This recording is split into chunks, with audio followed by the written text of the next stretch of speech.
አቶ አምነን ፈልገኝ ነበር? አዎ፣ ቤሌን ከዚህ ቤት መውጣቷ ተደጋጋሚ ሆነብኝ። ስለ ሁለታችን ነገር ደግሞ ከአንቺ በይበልጥ የሚያውቅ ሰው የለም። አዎ የኔ ልጅ፣ ግን ደግሞ አንተ ልክ ያልሰራሃቸው ነገሮች አሉ። ታዲያ ውጥረት ውስጥ እኮ ነኝ። ያንን መረዳት ያቅታታል እንዴ? የኔ ልጅ ቤሌን አዋቂ ናት፣ መካሪያ ያስፈልጋት። ግን ደግሞ አሁን ላይ ፍጹም ማላቃት ልጅ ሆናለች። ተስፋ ቆርጣብኛለች። አዎ ልጄ፣ ብደብቅህ አልጠቅም። ልጄ ከአንተ ለመራቅ ብላ ነው ከዚህ ቤት የምትወጣው። እሱማ ገብቶኛል። ታዲያ እኔ ምን ላድርግ? አንተም እኮ ደጋግመህ ጎዳሃት። እናቴ፣ የእኔስ ጉዳት፣ የእኔ ሁሉ ጭንቀት ማን ነው የሚረዳኝ? ከራሴ ስሜት በላይ የተጨነቅኩላቸው ሰዎች ናቸው በተደጋጋሚ እየጎዱኝ ያሉት። እሷም እንደዛ እንዳታደርግ ፈርተህ ነው? እንደዛ ለማለት ፈልጌ አይደለም፣ ግን ደግሞ ታውቂያለሽ፣ እኔ ነገሮችን ማስረዳት የምችል ሰው አይደለሁም። የኔ ልጅ፣ ስለ አንድ ቢራቢሮ ታሪክ ልንገርህ። እስከዚህ ሰዓት ድረስ የት ነበርሽ? መቆየት የፈለግኩበት ቦታ። ቆይ ስወጣና ስገባ እየጠበቅ መናገሩ አስፈላጊ ነው? ቤሌን፣ ከቤት ወጣሽ፣ እስከዚህ ሰዓትም ድረስ አመሸሽ። ታዲያ ይሄ ትክክል ነው? ይሄን ማለት የምችለው እኮ እኔ ላይ ሳይሆን ሚስት ማርያ ላይ ነው። እሷ ሚስት አይደለችም። ጄሪም እንደዛ ነበር የምትለው ታስታውሳለህ? አንዲትን ሴት ቦታ እየሰጣት አብረክ መኝታ ቤት እየዋልክና እያደርግ ግን ደግሞ ሚስት አይደለችም ትላለህ። እኔ የምልህ ቆይ ነገሮችን እያዩ ማለፍ አለማወቅ ነው እንዲህ ይመስልክ? አቶ አምናን የተከበረና ባለ ሀብት ነገሮችን በፈለገበት መንገድ የሚያስጨርሰው ነው ይባላል። ግን ደግሞ አንዲትን ሴት እፈልግሻለሁ እያለ ከጎኑ ያሉትን ሰዎች ገደብ እንዲኖራቸው አያደርግም። ቦታ መስጠት ላለበት ሰው ሳይሆን ማስቀደም የሌለበትን ሰው ነው የሚያስቀድመው።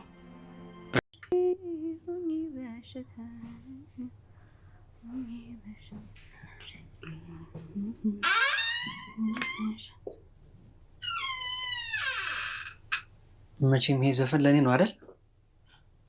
እንዴ ባሩክ፣ እንዴት መጣ?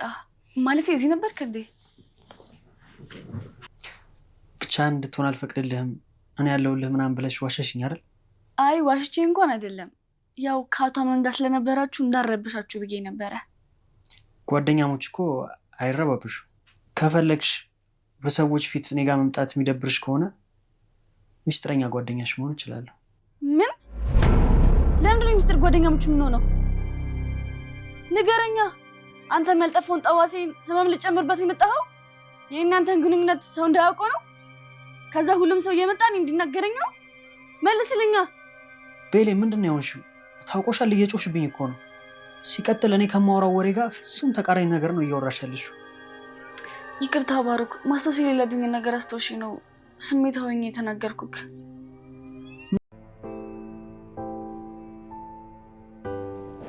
የኔ አምነን እንቅልፍ ወስዶኝ ብቻህን ተውኩ አይደል? አይ ከባሩክ ጋር ነበርኩ፣ አልቆየሁም። አረ ደስ ይላል። ይሄ ቀላል ነገር አይደለም። አንቺን ብዬ ከታች ድረስ መጥቼ አንቺ እንደዚህ ማለትሽን ማመን አልችልም።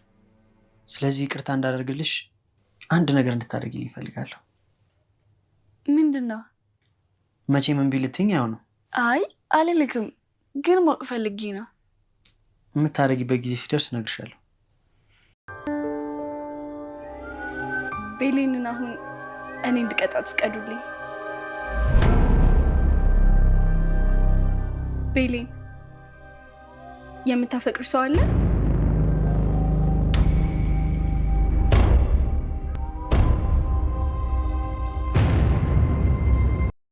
አቶ አምነን ወይዘሮ ዛራን ጠርቶ እናቴ ዛራ ፈልገኸኝ ነው ብላ ስትመጣ፣ አዎ ቤሊን ሰሞኑ መውጣት እያበዛች ነው። አዎ ልጄ፣ ታዲያ ምንድን ነው ችግሩ? አይ የት እየሄደች ነው ለማለት ነው። እና ደግሞ ምንድን እያሰበች ነው? ያው የኔና የእሷን ነገር አንቺ በይበልጥ ከአንቺ በላይ የሚያውቀው ሰው የለም ታውቂያለሽ ሲላት፣ አዎ ልጄ፣ እውነት ለመናገር ቤሊን አስተዋይና ብልህ ልጅ ብትሆንም ግን ሰሞኑን ያየውባት ያመጣችው ባህሪ ለእኔም ግራ ገብቶኛል ትለዋለች። ተስፋ ቆርጣብኛለች ማለት ነው ሲላት፣ አዎ ልጄ፣ በጣም ልደብቅህ አልፈልግም፣ ተስፋ ቆርጣብሃለች። አንተም ቢሆን እኮ ብዙ ጊዜ ያስከፋሃት ስትለው፣ እናቴ ዛህራ ማን ይረዳኝ? እኔን ማን ይረዳኝ? ያለሁበትን ሁኔታ እያወቀች በዛ ላይ ምንም ነገር ሳትነግረኝ ከሶስተኛ ወገን እየሰማው እንዴት ይላታል። አይ ለማንኛውም ግን እንደዚህ አትሁን ልጄ ምናምን ብለው አንድ ታሪክ ልንገርህ ብላ ታሪክ ትነግረዋለች። እናም ያው ከውጭ ስትመጣም ልታናገራት ሞክሮ ነበረ ሊያናግራት ሞክሮ ነበረ። ነገር ግን ቤሊን አብቅቷል ሁሉም ነገር አለችው።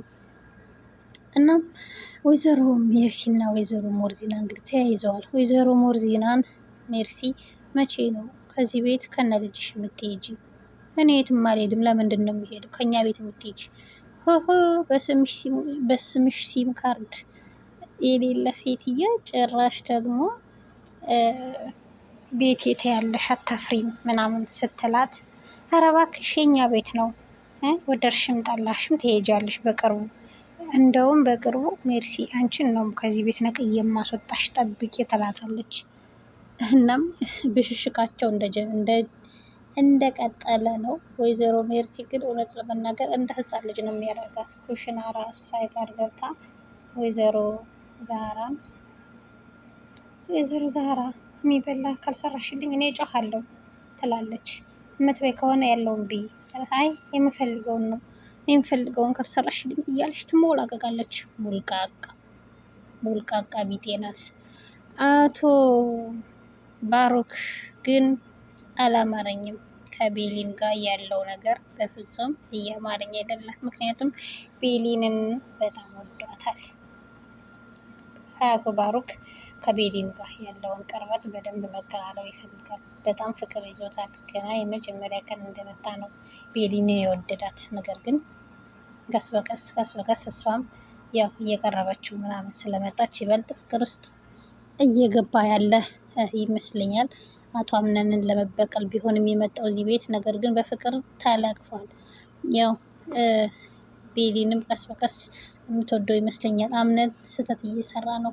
አምነን ቤሊን ጋር አውርቶ እንደጨረሰ ቤሊንን ውጭ ከማን ጋር እስካሁን የት ነበር ሲላት፣ እንዴ የሚያስደስተኝ ቦታ ደግሞ ሲሄን ስወጣ ስገባ መቆጣጠር አለብህ ስትለው፣ የት ነበርሽ ቤሊን ምናምን ብሎ በጣም ካናገራት በኋላ ያው ማርያና በግናት በእውነቱ ማን ያናደደህ ነው ማን ያናደደህ ሳይሆን በቃ ልክ እሷ አብረው ስላልዋለች በእሷ የተናደደ ምናምን ነበረ የመሰላት። የኔ አምነን ማን ነው ተከፍተህብኝ ነው አብሬሽ ስላልዋልኩ ስትለው፣ ኧረ አይደለም ባንቺ አይደለም በጭራሽ እና ምን በማን ነው?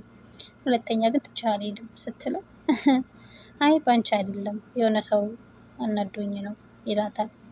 ከሆነ ሰው ጋር ትንሽ በዛ ነው ምናምን ይላታል።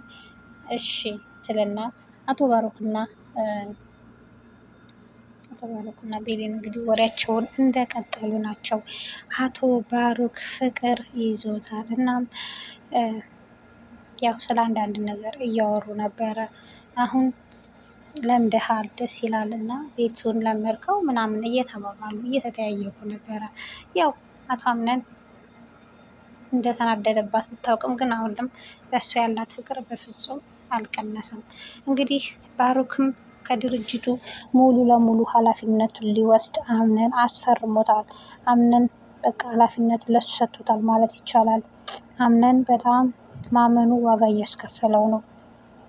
አሁንም ባሮክ እቅዱ ሊያሳካ ነው። አምነን ለመጣል አምነንን ዋጋ ለማስከፈል ነበረ እዚህ ቤት የመጣው የገንዛ የእናቱን ልጅ። አሁንም ግን ዋጋ ሊያስከፍለው ቆርጦ ተነስቷል። አምነን ስላመነውና ስለወደደው ወንድሜ ነው ብሎ ስላሰበ ነበረ። እሱ ግን ለበቀል ነው የመጣ። ይህን ስህተት ደግሞ ወይዘሮ ሞርዚና ነች የሰራችው። ምክንያቱም እውነታውን መናገር ነበረባት። እውነታውን ስላልተናገረች በቃ እንትን ብላለች፣ ተሰርታለች። ምክንያቱም እውነታውን ለአምነንም ለልጁ ብቻ ነው ልጁ ሊበቀለው እንደምታውቃለች። ግን የእናቱ ልጅ እንደሆነ ወንድሙ እንደሆነ ሳትናገር የኔ ልጅ ነው ብቻ ብላ በመናገሯ ትልቅ ስህተት ሰርታለች። እናም ያ በጣም ትልቅ ጥፋት ነው።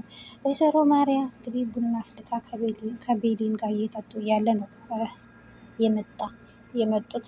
አራታቸውን ቁጭ ብለው ቡናቸውን እየጠጡ ነበረ። እናም ቆንጆ ቡና ነው ማርያ ውዴ ምናምን እያለ አምነንም ባሮክም ይጠይቃል። አመሰግናለሁ ይላታል። ቤሊን አንቺ ሳልወደድሽውም እንዴ ሲላት አይ ወድጀዋለሁ፣ በጣም ቆንጆ ነው፣ መልካም ቡና ብላ ተነስታ ትሄዳለች። እንግዲህ አሮጊቷ እንደዚህ የምታየው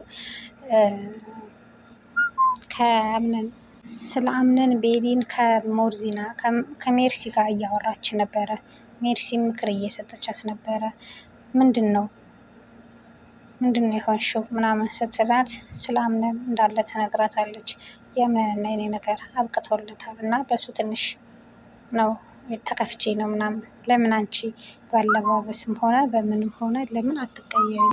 ራስሽን ቀይሪ ስትላት እሺ ምንም ችግር የለውም ምን ላድርግ? ባለባበስ ራስሽን ቀይሪ። አምነን ማርያንና ጄሪን የመረጠበት ምክንያት ምን ይመስልሻል? ባለባበሳቸው በምናቸው ነው ስትላት አይ አምነን እንኳን እንደዚህ አይነት ወንድ አይመስለኝም እያለቻት ግን እሞክራለሁ እሺ ስትላት ወይዘሮ ሴማ ተመጣና ቤሊን እኔ ወደ ክፍል ይፈልግሻለሁ ብላ ክፍሏ ውስጥ ወስዳትና ከሜርሲ ጋር ስላየቻት እየሞከረቻት ነበረ። አሁን ጥሩ እዚህ ቤት ውስጥ ጥሩ አይምሮና ጥሩ ልብ ያላቸው ሰዎች ብዬ ከማስባቸው አንቺ ነሽ። ስለዚህ ተጠንቀቂ፣ ከአዋዋልሽን አሳምሪ፣ የማይሆን ቦታ እያየሁሽ ነው ትላታለች። ምን ነው እናቴ ምን አጠፋው ስትላት አይ ተጠንቀቂ ብዬሻለሁ ከዚች ሴትዮ ጋር፣ ይቺ በጣም መጥፎ ሰው ናት፣ ግን እኮ ሰው ይቀየራል ምናምን እያለች ስትከራከር አይ ነግሬሻለሁ ብላ ትሄዳለች። ባሮክ እንግዲህ ልክ እየዘፈነች እያለ ሲገባ ለመቼም ለኔ መሆን አለበት ይሄ ዘፈን ይላታል። እንዴ ባሮክ እንዴት ነህ ትለውና ቁጭ ይላል። ቁጭ ሲል ጓደኛዬ ሆኜ አብረሽኝ ትተሽኝ ለምንድን ነው የምትመጪው ምናምን፣ በቃ ለምን አብረሽኝ ጊዜ ያሳልፊ ምናምን አለ አይደለ፣ እንድትቀርበው ጊዜ እንድታሰጠው ምናምን ይፈልጋል። ብቸኝነቴን እየረሳው ልታስረሽኝ ቃል ገብተሽ ነበረ ሲላት ችግር የለውም ወንድሜ ምናምን ብላ እሷ እንደ ወንድም ነው እሱ ግን ፍቅር ይዞታል። እናም ችግር የለውም ብለው ይወጣሉ። ከዛም እዚጋም ፊልም እያዩ ይመጣሉ። ፊልም እያዩ ሁለቱ ሲመጡ ቅጣት፣ ከዛም ጨዋታ እየተጫወቱ ቅጣት ሲባል ማሪያ ቤሊንን ቅጣት እንድቀጣት ፍቀዱልኝ ትለና እሺ ይሏታል። ከዛም የምትወጁ ሰው አለሽ ብላ ጥያቄ ትጠይቃታለች። በጣም ደነገጡ ሁሉም። እዚህ ላይ ነው እንግዲህ ያበቃው። ቀጣይ እስከምንገናኝ መልካም ጊዜ። እስከዛው ላይክ፣ ሼር፣ ሰብስክራይብ አድርጉ ቤተሰቦቻችን።